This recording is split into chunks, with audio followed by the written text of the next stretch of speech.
Muito bem, que a graça do bom Deus esteja com a vida de cada um de vocês, ou de cada um de nós, tá bom? Avisos, antes que eu me esqueça, saiu o nosso boletim novo, tá bom? Faz parte aí de todo um processo de renovação, aproveitando o período de quarentena. Eu e uma grande turma temos nos esforçado juntos para produzir, arrumar, formatar, para que a palavra, não só a palavra de Deus chegue de maneira cada vez mais didática e clara para a vida da igreja, mas que a gente consiga arrumar didaticamente os nossos meios de informação e comunicação, tá bom? Então aqui eu quero externar o meu agradecimento mais uma vez a todo o pessoal aí, que tem vários, Fábio, Ana Iarde, Jade, Otávio, Álvaro, defende, não defende, tem todo mundo aí, a galera está empenhada, tem mais gente aí, a Laura que está aí, né, para as crianças, Espaço Kids, e gente, tem uma turma grande, pessoal do Ministério de Música se revezando, vindo aqui, nós queremos agradecer todo o empenho para que a gente possa cultuar Deus junto e louvar o nome do nosso bom Deus, tá bom? Só nesse boletim aqui, me avisaram, sexta-feira tá aí marcado, mulheres, mas não mudou nada, tá? É terça-feira, na verdade, e a gente vai consertar isso para o próximo boletim. Aí tem alguns ajustes pequenos, mas está muito bom, já está ficando bem melhor, fica bem mais claro as nossas informações. Você pode, então, os canais de comunicação da igreja no boletim, e está aqui dentro as redes sociais, tá bom? Nas redes sociais, a gente colocou a logomarcazinha, que em cada uma delas os irmãos podem ir olhar, tem todas as informações de a gente poder trocar um diálogo entre nós, com a quarentena e depois sem a quarentena também, tá?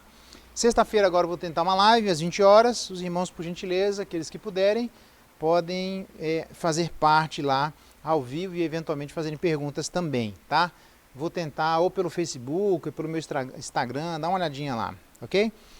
A Associação Viver convocou para o dia 16, tá? Tá aí no boletim. Os irmãos receberam no grupo de WhatsApp da igreja os detalhes da convocação, uma convocação grande lá de como é que vai funcionar, tá?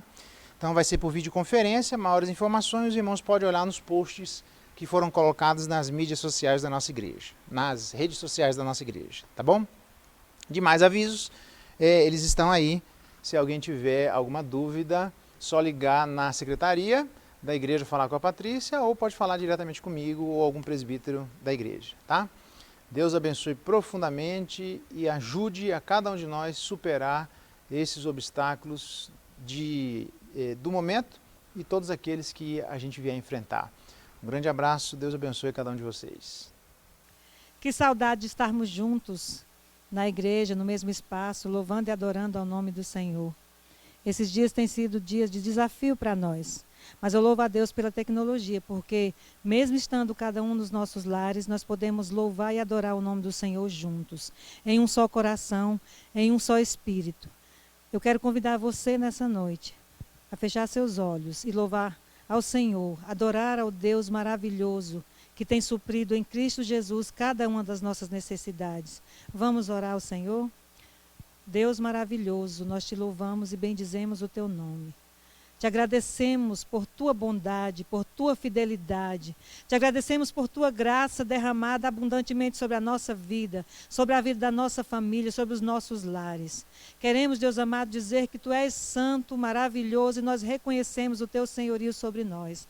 Nesses dias difíceis, Senhor, tu és a nossa torre forte, tu és a nossa fortaleza. É embaixo das tuas asas, Senhor, que nós nos sentimos seguros, e é na tua presença que nós estamos agora nessa noite.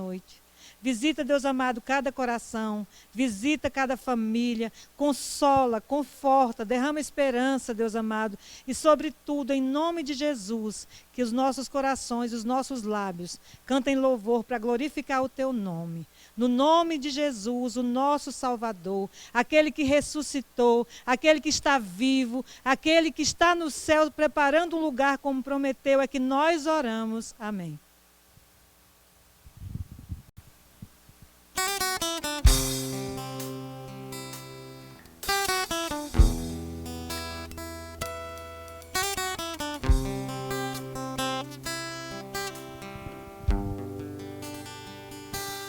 Todo ser que vive, louve o nome do Senhor. Toda criatura se derrame aos seus pés. Ao som da sua voz, o universo se desfaz. Não há outro nome comparado ao grande eu sou. E mesmo sendo pó, com tudo que há em mim, confessarei Que céus e terra passarão, mas o seu nome é eterno.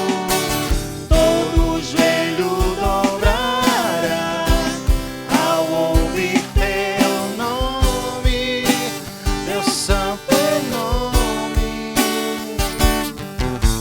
Todo ser confessará, Louvado seja o seu nome, teu santo nome.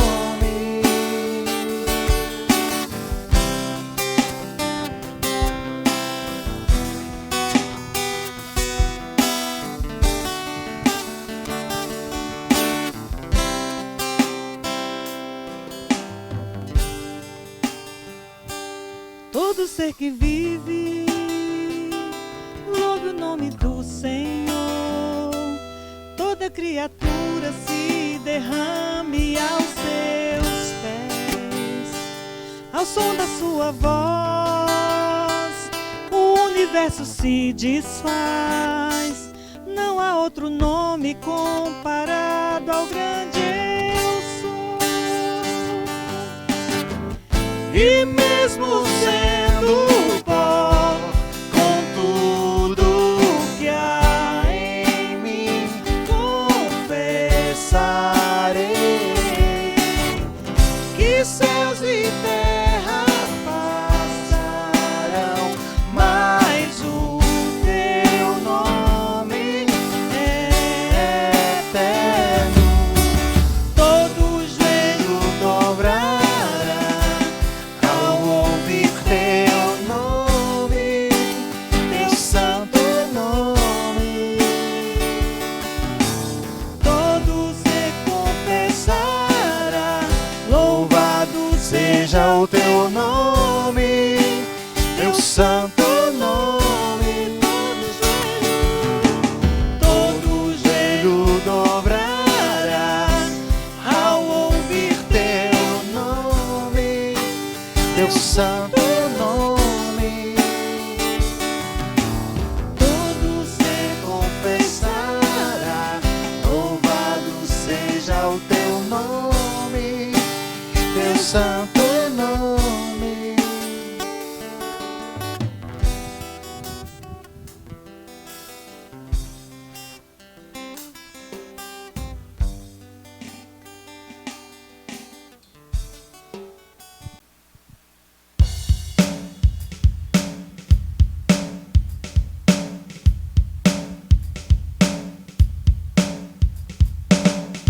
porque Ele vive, posso crer no amanhã, porque Ele vive, temor não há, mas eu bem sei, eu sei que a minha vida está nas mãos do meu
está nas mãos do meu Jesus que vive está. E quando enfim chegar a hora em que a morte enfrentarei, sem medo então terei vitória, verei a glória do meu Jesus que vive está,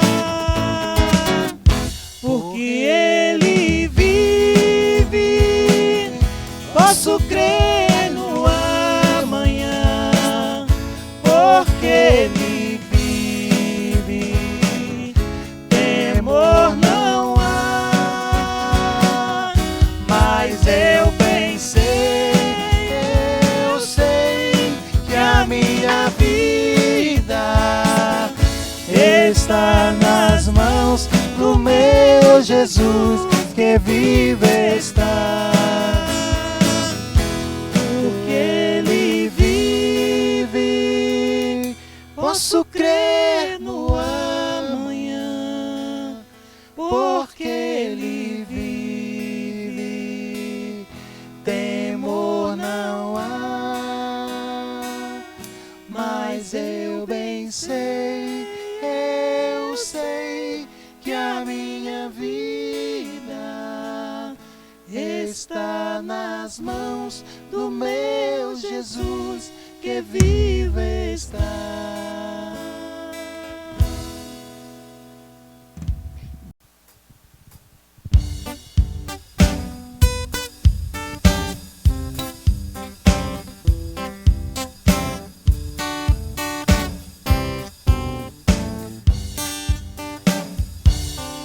O mercado está vazio, seu trabalho já parou. O martelo dos obreiros, seu barulho já cessou. Os ceifeiros lá no campo terminaram seu labor. Sai a última notícia, é a volta do Senhor. O rei está voltando, o rei está voltando, a trombeta está soando, o meu nome a chamar. Sim, o rei está voltando, o rei está voltando, aleluia, ele vem me buscar.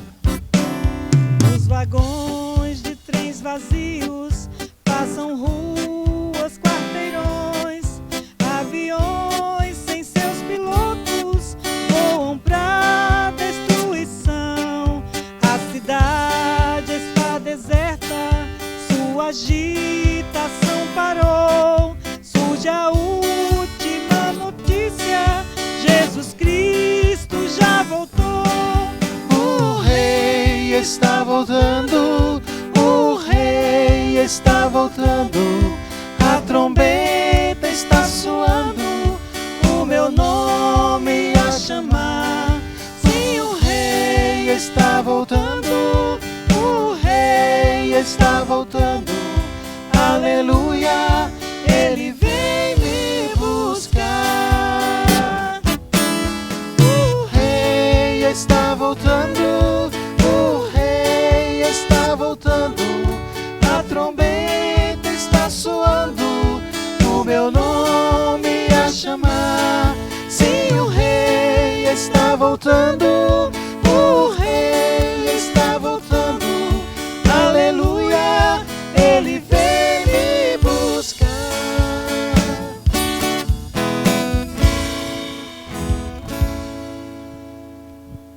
Muito bem, mais uma vez temos caminhado com a graça do bom Deus e eu peço a vida dos irmãos que abra lá em 2 Coríntios capítulo 9, verso 7. Alguns perguntam em termos de raciocínio rápido aqui, Por que praticamente fala pouco o Novo Testamento sobre dízimos? A resposta é simples, tem um monte de argumentação, tá? Mas a ideia é que se vier do Antigo Testamento alguma coisa que precisa ser parada, aí ele fala no Novo Testamento, como por exemplo, Gálatas falando que a circuncisão precisa parar, Hebreus falando que os sacrifícios precisam parar e assim por diante. Tem um livro inteiro falando de uma prática que vinha e ela precisava ser encerrada, tá bom? Mas agora não. Uma prática que vem do Antigo Testamento e ela pode continuar, ninguém fala nada, que significa que ela não foi proibida, ela deve continuar, tá? Então essa é uma das argumentações utilizadas de por que a Bíblia no Novo Testamento fala menos a respeito de dízimos e ofertas, ok? Mas, como eu tenho pego aquele espírito da coisa, capítulo 9, verso 7, cada um contribua segundo tiver proposto no coração, não com tristeza ou por necessidade, porque Deus ama a quem dá com alegria. Esse é o nosso desejo, que cada um de nós proporcionalmente possa se comprometer sem pesar a vida de ninguém, mas muito pelo contrário, eu não tenho dificuldade nenhuma de dizer isso, porque nós não somos dinheiristas, mas isso faz parte do nosso culto público. Eu faria presencialmente aqui, mas agora eu falo presencialmente de maneira online, sem nenhum problema, que haja alegria no nosso coração em reconhecer que tudo que temos e somos vem das mãos do bom Deus. Se algum irmão tiver alguma dificuldade, liga para a Patrícia, faz a transferência, nós queremos orar a Deus, buscar a presença dEle e depois cantar louvores por toda a generosidade de Deus para com a nossa vida. Tá bom? Vamos orar, agradecendo a Deus mesmo em períodos tão difíceis, Deus sempre manifesta a sua bondade em relação à sua igreja. Deus abençoe, vamos orar pedindo a graça de Deus e lembre-se então de dar a sua contribuição para que isso seja também um gesto de culto a Deus. Tá bom? Vamos orar? Pai, obrigado pela Tua palavra, obrigado porque o Senhor observa a liberalidade, a generosidade e a disposição do coração em sinceridade, em contribuirmos com a Tua obra, com a Tua causa. Obrigado porque o Senhor ama quem dá com alegria, dê essa alegria e essa disposição a despeito do tempo em que vivemos, para que possamos sempre manifestar de maneira pública, ó Deus, a nossa relação contigo e de maneira integral a nossa convicção de que em todas as áreas da nossa vida a Tua boa mão nos alcança. Obrigado pelo nosso trabalho, abençoa a vida dos nossos irmãos, abençoa aqueles que têm passado dificuldades, quer da nossa igreja ou não. Abençoa, Deus, o nosso estado, abençoa a nossa nação. Tenha misericórdia, Deus, do mundo que vive circunstâncias tão difíceis, que o Senhor ponha a Tua mão e onde existe falsidade, ideologia, onde existe sofrimento real, que o Senhor possa afofar o leito de enfermidade e trazer a Tua provisão sobre a vida de todo mundo, mas que os seus possam reconhecer isso constantemente de maneira pública, por toda a bênção dos céus manifesta sobre nós. Muito obrigado por esses dízimos e ofertas, dá-nos da Tua graça e ajuda-nos a andarmos como igreja juntos na Tua presença. É a nossa oração e a nossa gratidão em nome de Jesus. Amém. Deus abençoe.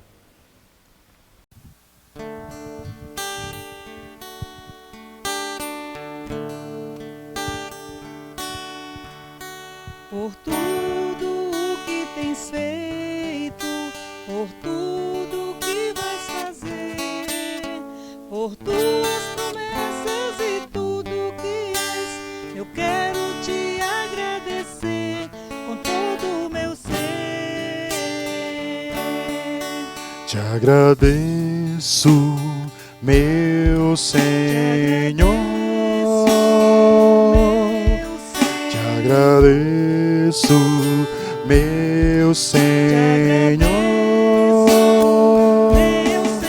Te agradeço por me libertar e salvar, por ter morrido em meu lugar. Te agradeço, Jesus, te agradeço.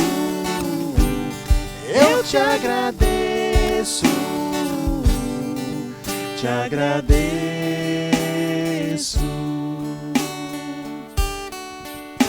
Por tudo o que tens feito, por tudo o que vais fazer, por tuas promessas e tudo o que és, Eu quero te agradecer com todo o meu ser.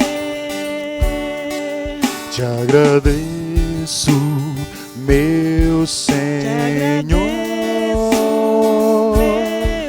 Te agradeço, meu Senhor. Te agradeço por me libertar e salvar, por ter morrido em meu lugar. Te agradeço, Jesus, te agradeço. Eu te agradeço, te agradeço, te agradeço, te agradeço.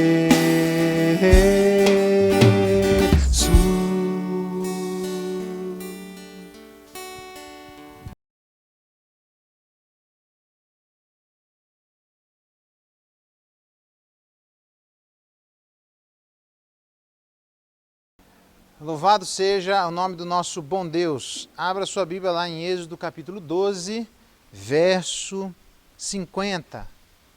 Nós estamos estudando sobre as características da Páscoa judaica, ok? Vamos continuar para ver o que mais a gente aprende na instituição da Páscoa em Êxodo capítulo 12, verso 50. Assim fizeram todos os filhos de Israel, como o Senhor ordenara a Moisés e a Arão, assim fizeram. Naquele mesmo dia tirou o Senhor os filhos de Israel do Egito, segundo as suas turmas. Até aqui a leitura da palavra de Deus, e louvado seja Deus pela sua palavra. Vamos orar mais uma vez, pedir que Ele nos ajude na reflexão dessa palavra. Pai, dá-nos da Tua graça, ajuda-nos a pensarmos as Tuas coisas depois de Ti, e que isso, ó Deus, iluminado pelo Teu Espírito, traga a persuasão necessária à vida de cada um de nós, para que as transformações advindas de uma palavra que cala fundo no nosso coração possam ser vivenciadas e experimentadas pela vida do Teu povo. Fala conosco, é a nossa oração, em nome de Jesus. Amém. Muito bem, vamos lá. Deixa eu só me sintonizar primeiro aqui. Ok. Nós vimos a característica da Páscoa judaica. O meu objetivo é tentar demonstrar, nós estamos no momento para cear, no momento da Páscoa.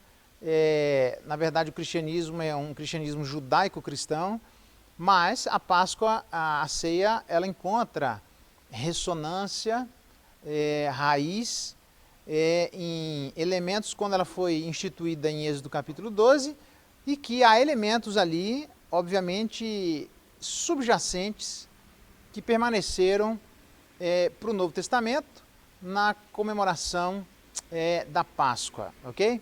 E esses elementos eu estou tentando trazer a lume à vida de todos nós, para que possamos, à luz deles, perceber estas circunstâncias que atravessaram o tempo e a história e chegaram no Novo Testamento na instituição da ceia e perpassam a vida de cada um de nós hoje. A primeira característica que a gente viu como elemento subjacente é que a Páscoa judaica, ela tipifica a provisão certa e gradual de Deus.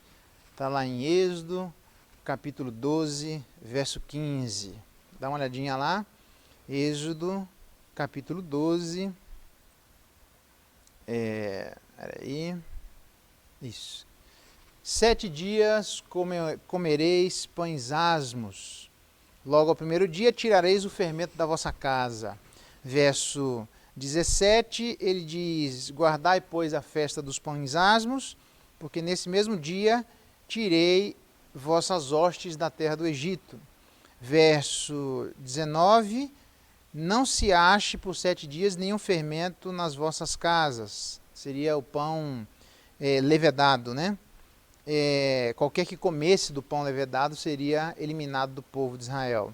E o verso 39, ele aponta a razão para isso. Cozeram bolos asmos da massa que levaram do Egito, pois não se tinham levedado, porque foram lançados fora do Egito, e não puderam deter-se, não haviam preparado para si provisões. Na verdade, eu tentei demonstrar, é óbvio que é o Cordeiro Pascal que é o simbolizado no Novo Testamento pelo pão, tranquilo, tá? Mas é só para demonstrar que na comemoração ali existia este espírito, naquela instituição da Páscoa, onde as pessoas precisavam aprender que a subsistência vinha completamente do mesmo Deus libertador. E aí eram aproximadamente 6 milhões de pessoas, muita gente.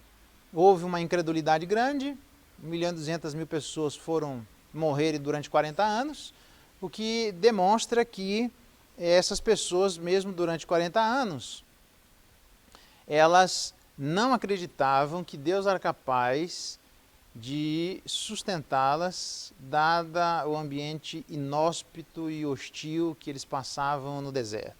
Isso perpassa, é chamado de, lá em Deuteronômio, né, que a gente viu, é chamado de o pão da aflição. Veja que interessante, né? Aquela agonia, aquela angústia. E aí é que é a demonstração de que este pão da aflição, que aponta para a vida de Jesus Cristo, a gente encontra a cessação, nesse sentido, da nossa situação de aflição advinda da escravidão, à luz do sacrifício de Jesus Cristo, que é o que nós comemoramos atualmente, tá bom? E que era comemorado lá como um sinônimo de algo que viria a acontecer. Continuando a nossa pegada, não só demonstra a pressa com que eles saíram, demonstra que eles saíram sem maiores provisões e demonstra que era o pão da aflição daquele momento. Então, ela tipifica a provisão certa e gradual. Deus foi sustentando dia após dia, tá? Mas mais do que isso, a Páscoa também fundamenta o alicerce da segurança cristã.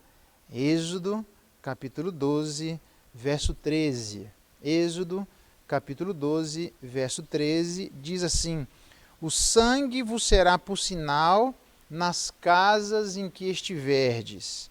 Quando eu vir o sangue, passarei por vós, e não haverá entre vós praga destruidora. Na verdade, pode riscar na sua Bíblia que eles passariam sangue nos umbrais das portas das casas. Quando o anjo passasse e visse, eu me lembrei agora da expressão que o baiano usa, né? Visse. O baiano, qualquer coisa que ele fala, é assim, assim, assado, visse, né? Então, seria como o gaúcho bate, então, mas não é esse vice de verbo ver, ok? Aqui é o verbo ver, não é vice de gíria.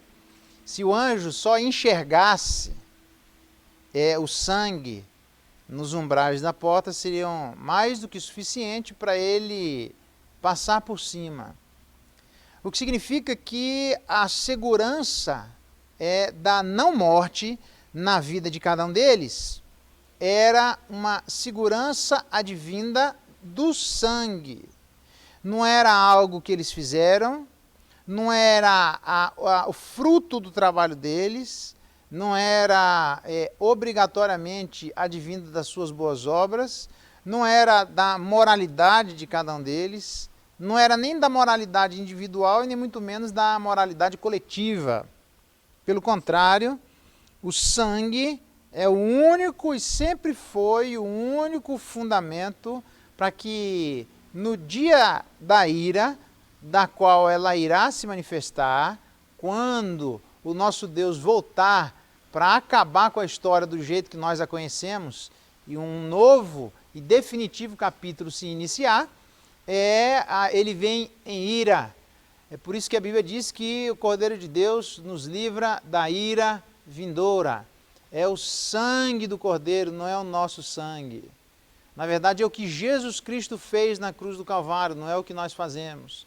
Por isso que Colossenses fala que o que Cristo fez foi suficiente para pegar o escrito de dívida que era contra nós e pagar completamente pregando na cruz do Calvário. Então, isso diz respeito a alguma coisa que aconteceu no tempo, a alguma coisa que aconteceu fora de nós e alguma coisa que aconteceu apesar de nós. Então, é uma justificação. A segurança que nós temos, que não iremos passar pela segunda morte, é pelo fato do sangue de Jesus, do Cordeiro ter sido derramado nos umbrais da porta. Quando o anjo da morte passasse e visse o sangue, onde tem sangue, não tem morte. Onde não tem sangue, vai ter sangue. Porque não adianta, o sangue vai ter que ser derramado. A grande pergunta que a gente tem que fazer é se ele vai ser derramado de maneira pessoal ou se ele vai ser derramado de maneira representativa. Mas que ele vai ser derramado, ele vai ser derramado. Quando for derramado de maneira pessoal, o sangue pessoal não serve para pagar a nossa dívida, porque seria a mesma coisa que tentar pagar, eu vou usar essa nomenclatura só para facilitar, R$1 com $1, ou €1 com R$1. Não dá. São moedas diferentes, de categorias diferentes, com valores diferentes. Para que haja substituição tem que ser da mesma categoria, da mesma moeda e do mesmo valor. Para isso, então, pagando pessoalmente, a gente não paga nunca. Aqueles que se recusarem, como os judeus não messiânicos, se recusam, de acordo com o que Paulo diz no Novo Testamento, rejeitando a justiça de Deus, tentam estabelecer a sua própria justiça. É sempre assim. Ou a gente aceita o que Deus fez, ou a gente vai tentar fazer alguma coisa no lugar.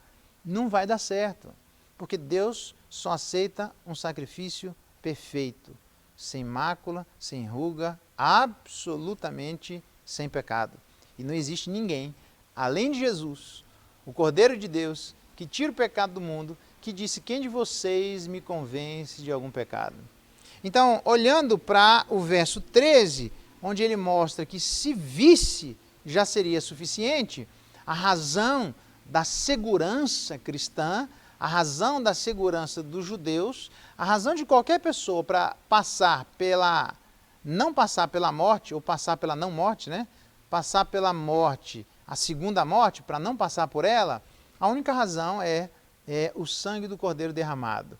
Os umbrais da porta são uma representatividade que eles deveriam ser derramados nos umbrais do nosso coração. Então, eu fico imaginando, cá com os meus botões, eu tenho algum problema de visão, muitos de vocês também. Imagina que naquela época ele ia passar à noite, de madrugada. Imagina que não tinha iluminação como nós temos hoje. Quando era pequeno lá na Bahia, era um poste sim e 5 não. Um poste sim e 3 não, e assim ia. Né? Ficava só uma iluminação na penumbra. Naquela época, a iluminação seria bem menor. Você imagina que nós estamos falando de vida e morte. Você imagina que não existe discussão. Você imagina que não é um tribunal para eu poder apresentar as minhas razões. Não é um momento onde eu vou perante o juiz tentar argumentar a favor ou contra para saber se as evidências que dizem que eu sou culpado são suficientes para sustentar a culpabilidade apontada a nós. Não é razão para isso. O anjo simplesmente ele vai passar, e onde tem sangue ele não mata, e onde não tem sangue ele mata. É só isso. Então, o que a gente precisa se perguntar é que o clima não é de argumentação, a argumentação é em vida. E aí nenhum de vocês, ou nenhum de nós, pode, semelhante a Jesus Cristo, dizer o que ele disse. Quem de vocês me convence de algum pecado? Ninguém pode dizer, só ele. Então, por isso que a gente não consegue argumentar. Então, o processo de argumentação que agora a gente não consegue, acabou. Para além disso, era na penumbra. Imagina, é só uma elucubração, que a gente sabe que não é real, eu só estou tentando ilustrar um determinado fato. Imagina que o anjo tivesse um problema de visão. Imagina que fosse um anjo míope, e que tem o poder de matar, mas não enxerga exatamente. Se aquele que está levantando a bandeira para dizer que ele não precisa ser morto, de fato é a bandeira viável. Se o anjo passar por ali e tivesse só uma gota de sangue e ele não visse, ele mataria. Eu estou usando uma elucubração, eu sei, beleza? Só estou dizendo para você que o caso aqui é de vida e morte. Eu fico imaginando o pai dizendo lá, joga um pouco de sangue nos umbrais dessa porta, Na dúvida, joga mais um pouco, joga na porta inteira logo daí. Na dúvida, não dá para jogar no telhado? Joga no telhado logo, mete sangue nessa casa aí, até de longe, velho. O anjo passar aqui, ele não ter dúvida se tem sangue ou não tem sangue na nossa casa. O que precisa existir é o caráter absolutamente indubitável, o caráter inquestionável, o caráter absolutamente certo, de que de longe o anjo, a hora que passasse, ele conseguiria enxergar que existe sangue naquela casa.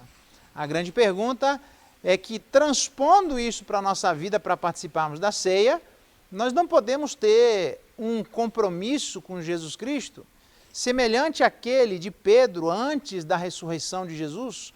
Quando Jesus vai para a crucificação, ele nem vai embora, mas ele também não fica perto de Jesus Cristo. Ele segue a Jesus Cristo a bandeira hasteada pela metade.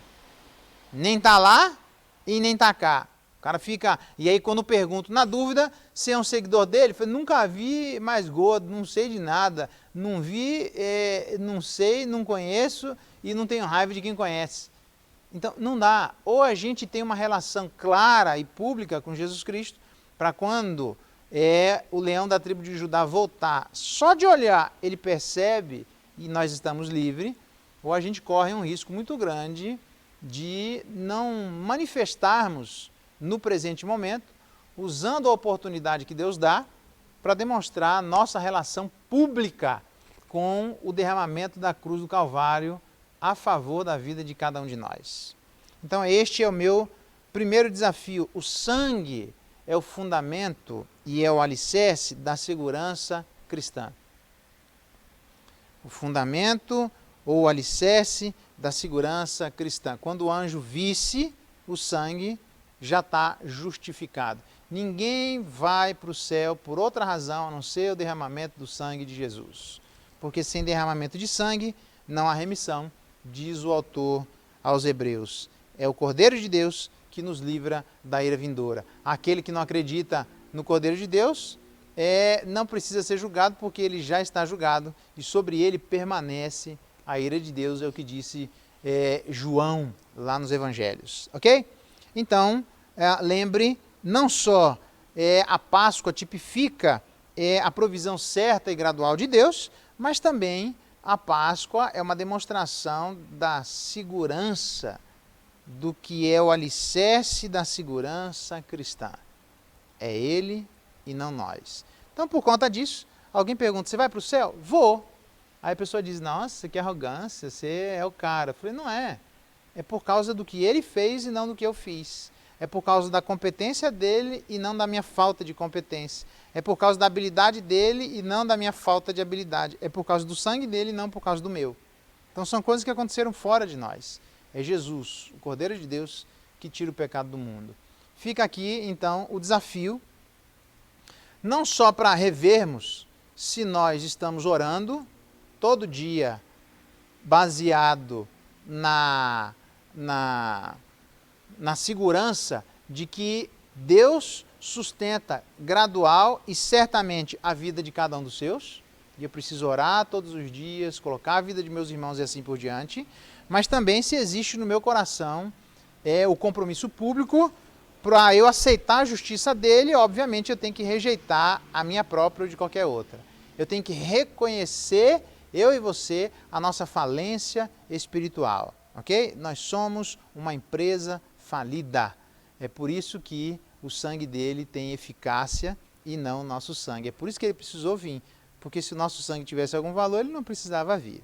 Terceira coisa, que é uma característica da Páscoa judaica, não só que ela tipifica a provisão certa e gradual de Deus, mas ela também fundamenta o alicerce da segurança cristã, mas mais do que isso, ela demonstra o alcance do juízo de Deus. Dá só uma olhada em Êxodo capítulo 12, verso 12. Demonstra o alcance do juízo de Deus. Êxodo 12, 12 diz assim, porque naquela noite passarei pela terra do Egito e ferirei na terra do Egito todos os primogênitos, desde os homens até os animais. Executarei juízo sobre todos os deuses do Egito. Verso 29, falando sobre o alcance do juízo de Deus. Aconteceu, no verso 29, que à meia-noite feriu o Senhor, do jeito que ele falou, todos os primogênitos na terra do Egito, desde o primogênito de Faraó, que se assentava no seu trono, até o primogênito do cativo, que se encontrava lá na sua casa. E todos os primogênitos dos animais. Quer dizer, sobrou para todo mundo. Levantou-se Faraó de noite, todos os seus oficiais e todos os egípcios, imagina, todo mundo se levantou, e fez-se um grande clamor, pois não havia naquela casa alguém que não havia morrido. O que significa dizer que eu já vi a tentativa de alguns lugares, alguns documentários que partem do pressuposto materialista de tentar justificar as pragas do Egito como se elas tivessem uma relação de causa e efeito para negar a possibilidade do sobrenatural. Eu fiquei ouvindo, falei, vamos ver até onde eles vão seguir com essa tentativa. Mas eu fiquei ouvindo para ver como é que ele agiria, como é que eles agiriam quando chegasse uma praga nos primogênitos. Você conhece alguma doença na face da terra, na história da humanidade, que atinja só primogênitos e de uma determinada etnia? Porque os egípcios eram em menor número do que os judeus. Os judeus estavam bem mais desgastados em termos de saúde, limpeza e higiene do que os egípcios. Se era para acontecer algum problema, era para ter acontecido nos judeus, não nos egípcios. Segundo, além da higiene demonstrar que deveria ter acontecido isso aqui, nos egípcios aconteceu só os primogênitos da etnia inteira, independentemente de classe social, desde Faraó até o escravo.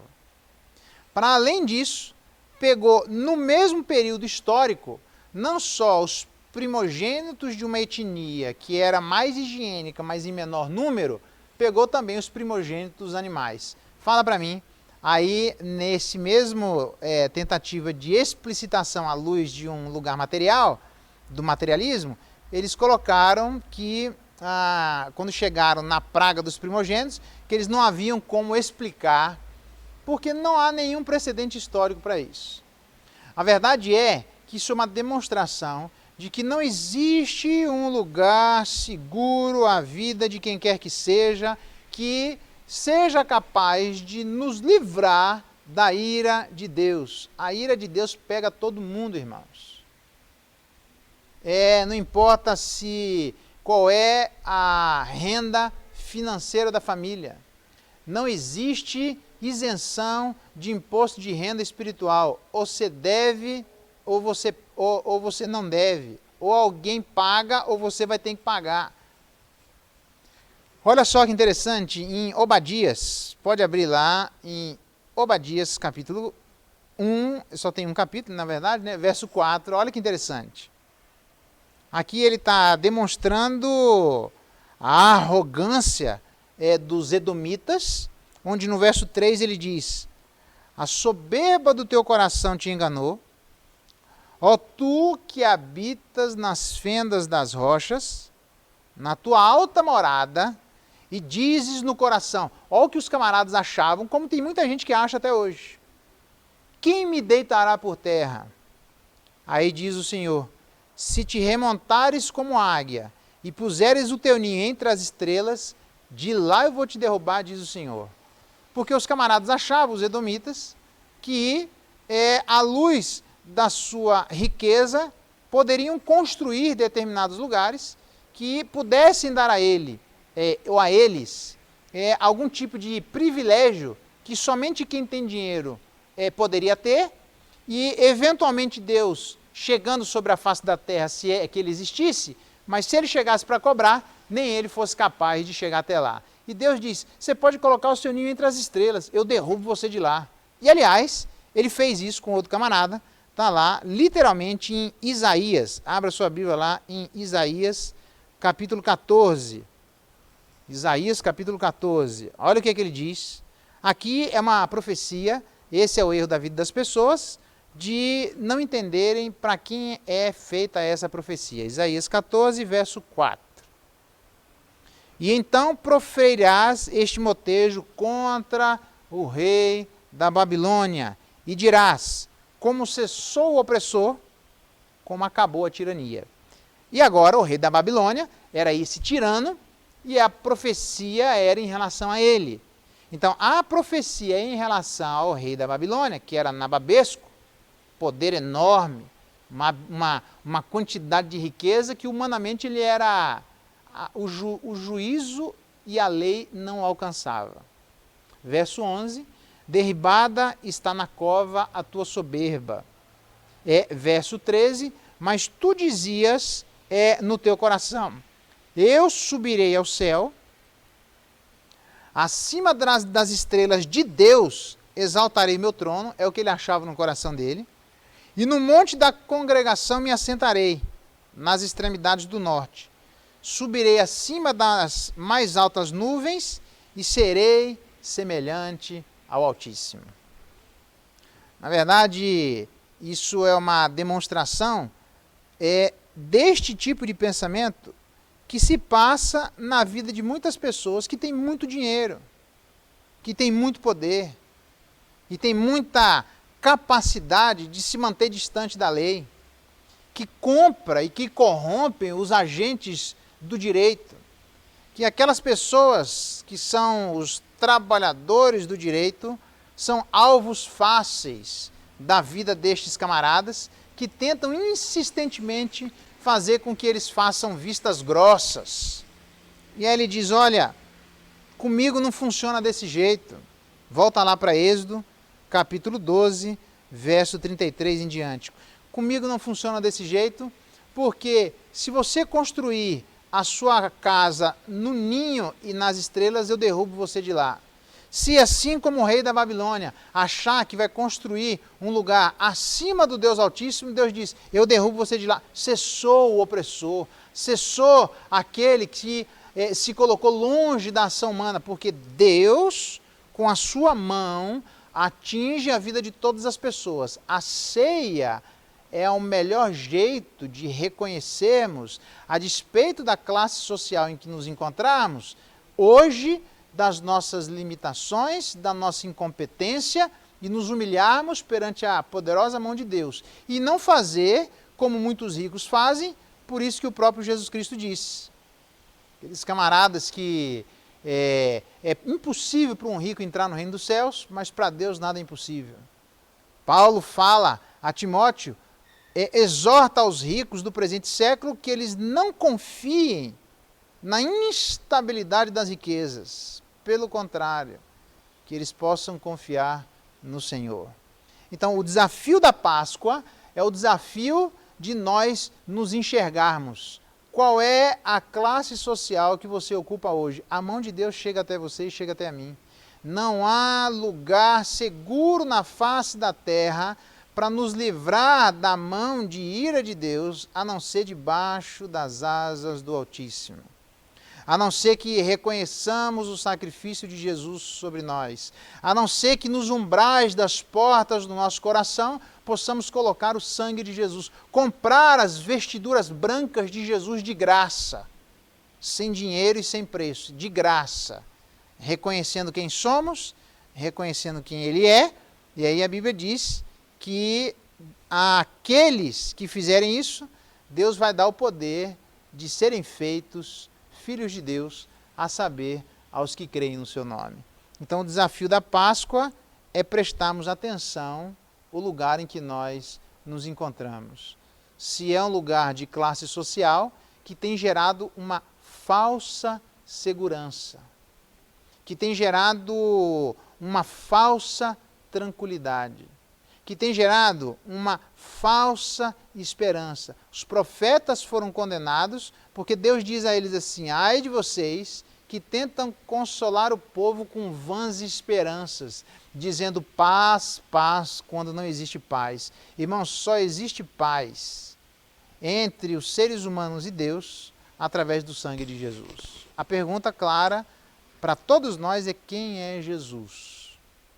É aquele que demonstra que Deus sustenta certa e gradualmente a vida de todos nós, mas é também aquele que dá segurança ao alicerce da vida cristã, mas mais do que isso é aquele que demonstra que o juízo de Deus chega em todos os lugares. Pode o pessoal abusar, pode tentar engrupar as leis, em qualquer que seja o país do nosso mundo, mas vai haver um dia em que todos haveremos de comparecer diante do tribunal de Deus. E lá as coisas não terminam em pizza, lá não tem para quem recorrer.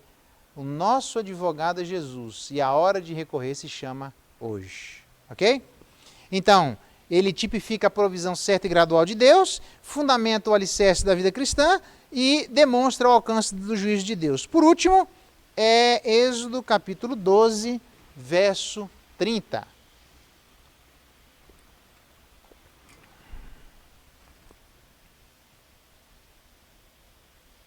Êxodo capítulo 12, verso 30, olha só o que é que diz aqui, para demonstrar que existe um clamor a ser feito no tempo certo e para a pessoa certa. Verso 30, levantou-se à noite Faraó, imagina se incomodar o primeiro cara de madrugada, Faraó, já é um incômodo para lá, é anormal isso aqui. Mas a anormalidade continua. Todos os oficiais se levantam junto com Faraó. O texto diz, todos os egípcios se levantam com Faraó. Imagina, os egípcios, os oficiais e Faraó. E fez-se grande clamor no Egito. E aí essa é a minha questão. Fez-se um grande clamor, uma bênção isso ter acontecido, a maior, até onde eu vi, a maior reunião de oração feita na história. O maior clamor levantado, onde toda uma nação se levanta de madrugada para clamar, com todos os seus oficiais, com todos aqueles que socialmente são os que dirigem a vida da nação e todo o povo. Eu só tenho um problema com isso. O problema é que o clamor precisa ser feito na hora certa. Por que que esse clamor aqui não foi feito antes do anjo da morte passar? Porque existe clamor arrogante. Existe clamor que demonstra a nossa insensibilidade. Existe clamor que parece que é uma humilhação, mas é uma tentativa de se prevalecer diante do método de Deus.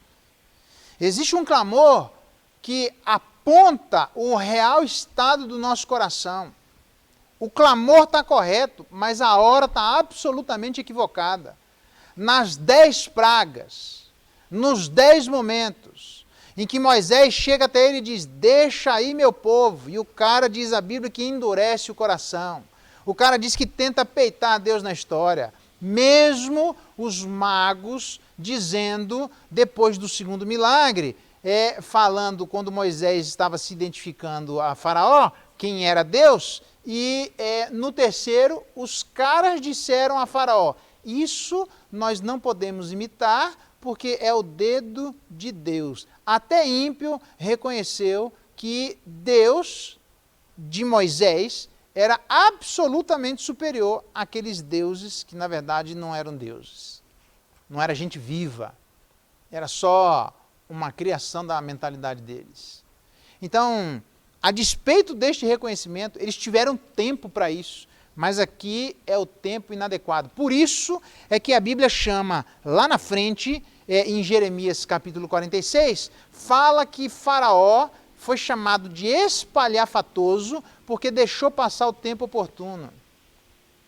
É por isso que no Novo Testamento, na parábola das 10 virgens, tem 10 com óleo e 10 sem óleo, e as 10 sem óleo vão buscar óleo para a hora que precisar, e as outras ficam de qualquer jeito aqui, elas economizam, quando passa o príncipe, elas não têm óleo, as que guardaram entram, e as outras, depois da porta fechada, ficam batendo, dizendo assim, abre a porta, Mariquinha. E Deus diz, eu não abro, não vou abrir, meu amigo, eu avisei que eu ia passar.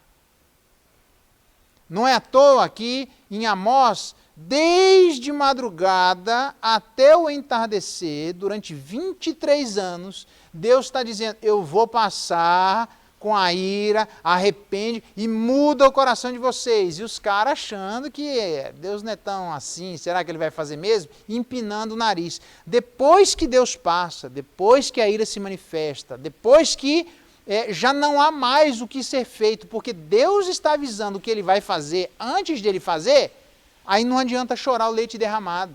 Não é hora mais para levantar o povo inteiro com todos os seus oficiais de madrugada, como se isso pudesse fazer e trazer algum tipo de convencimento da parte de Deus. Deus avisou durante 10 momentos, irmãos. Talvez isso seja uma demonstração à vida de cada um de nós, que enquanto ainda temos vida, Deus está avisando. Mas vai chegar um momento em que a Bíblia diz que aqueles que irão para o inferno, ali haverá choro e ranger de dentes. Agora já passou o momento, não é a hora mais. A hora é agora, irmãos. Mas mais do que isso, mais do que demonstrar que existe um clamor a ser feito na hora certa, existe um clamor também a ser feito à pessoa certa. Não adianta nada, há várias ilustrações na Bíblia a esse respeito. Não adianta nada as pessoas, e aí não tem jeito, a gente vai quebrar aqui a tentativa das pessoas sustentarem que todos os caminhos levam a Deus. Não levam, irmãos. Jesus diz assim, não fui eu, ninguém vem ao Pai se não for exclusivamente por mim. E o Pai, aquele que vier eu jamais o lançarei fora, porque aquele que vier foi o Pai que mandou até mim. Então, o que significa dizer que existe várias circunstâncias no Antigo e Novo Testamento, eu posso dizer uma delas, quando os profetas de Baal estão clamando, eles estão levantando um clamor até na hora certa, porque ainda o juízo não havia passado. Só que eles estão clamando para ninguém, irmãos. Eles estão clamando, o próprio Antigo Testamento, Deus diz assim, ficai estupefatos, ó céus e ó mar, porque o meu povo me abandonou um manancial de águas vivas e cavou para si cisternas rotas que não retém as águas. Não adianta nada a gente se levantar agora, todo mundo, e fazer uma grande reunião de oração no planeta inteiro. Vamos todos rogar juntos, vamos todos orar, vamos todos clamar para que essa situação passe, demonstrando o nosso arrependimento. A pergunta é, demonstrando arrependimento a quem? Não adianta clamar todo mundo na hora adequada, mas nós clamamos para ninguém. Nós clamamos num vácuo. Existe um Deus que governa todas as coisas e o Deus que se manifesta única e exclusivamente através de seu Filho Jesus Cristo, e o nome dele é Jesus, Cordeiro de Deus que tira o pecado do mundo. Para participarmos da ceia do Senhor, nós precisamos entender que desde o Antigo Testamento só tem um jeito de nós chegarmos até Ele. Só tem um jeito de chegarmos até a divindade. E é exclusivamente a luz de Jesus Cristo. Então nós precisamos clamar na hora certa, mas nós precisamos clamar a pessoa certa. Eu não sei como é que anda a sua vida, eu não sei o que é que você espera da Páscoa e da eventual participação da ceia. Eu vou dizer o que Deus espera que nós esperemos. Que a ceia seja uma demonstração da habilidade de Deus de sustentar a vida de cada um de nós certa e gradualmente. Que a ceia e o derramamento do sangue do Cordeiro, o Cordeiro Jesus, seja uma demonstração do fundamento do alicerce da vida cristã. É Ele que dá tranquilidade a nós. Por quê? Uma demonstração da seriedade de Deus, irmãos. Porque o derramamento do Cordeiro, como uma demonstração daqueles que não aceitaram o derramamento do Cordeiro, passou o anjo e matou todo mundo, de todas as classes, dos primogênitos, porque eles deveriam ter reconhecido quem Deus era. Para terminar, com uma demonstração muito simples de que existe um momento para nós clamarmos, mas existe uma pessoa para nós clamarmos. Eu não tenho outra coisa para lhe dizer. Todos os caminhos não levam a Deus, o que leva é o nome de Jesus. Então, meu desafio fica para você, para que nós possamos rever onde se encontra a nossa segurança, para que possamos rever a seriedade com que andamos com Deus, porque Deus leva a sério a sua própria palavra, mas para que possamos rever a nossa postura, em que momento e atrás de quem nós estamos. Porque Deus espera que nós cheguemos até a presença dele única e exclusivamente à luz de Jesus, o nosso sumo sacerdote. Vamos orar, pedir que Deus derrame graça sobre nós e que essa seja a postura da nossa vida. Porque se na Páscoa judaica era assim, a ceia também aponta todas essas mesmas razões. Vamos orar? Pai, obrigado pela tua palavra, obrigado porque o Senhor leva a sério a tua palavra e atinge a vida de todas as classes sociais. Se existem classes sociais diferentes nos ouvindo nessa noite, que todos nós possamos entender que estamos debaixo da tua mão e não existe nenhum lugar seguro a não ser reconhecendo o sacrifício de Jesus como o Cordeiro de Deus que tira o pecado do mundo. Dá-nos graça nisso, Deus. Ó Espírito Santo de Deus, se existe alguém nessa noite que ainda não entendeu isso, que o Senhor possa convencer e demonstrar que existe uma hora e uma pessoa onde um clamor de maneira eficaz possa ser feito. E este clamor, e esse tempo se chama hoje, e essa pessoa se chama Jesus. Se existe alguém aqui que ainda não clamou pelo sangue de Jesus, só o teu Espírito pode fazer isso, Pai. Ajuda-nos, convence-nos, para que de fato possamos estar absolutamente seguros à luz do sacrifício de Cristo, que tira o pecado do mundo, o nosso advogado, que limpa a vida de todos nós. Muito obrigado pela tua palavra. É a nossa oração a Deus em Cristo Jesus. Amém. Deus nos abençoe nessa palavra.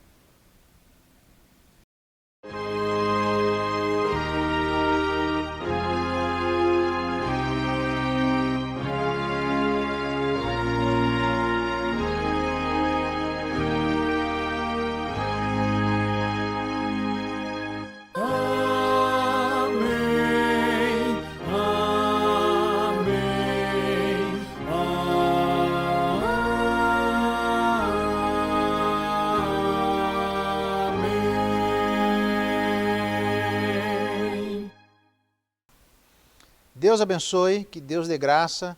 Dá uma olhada nas mídias sociais, nas redes sociais da nossa igreja. Toda a movimentação da nossa igreja está acontecendo lá. Você que é membro da Igreja Presbiteriana do Cruzeiro, saudade de nós estarmos juntos, vai chegar, nós vamos voltar e essa excepcionalidade vai acabar e poderemos continuar andando na presença de Deus, como o povo dele reunidos nesse lugar.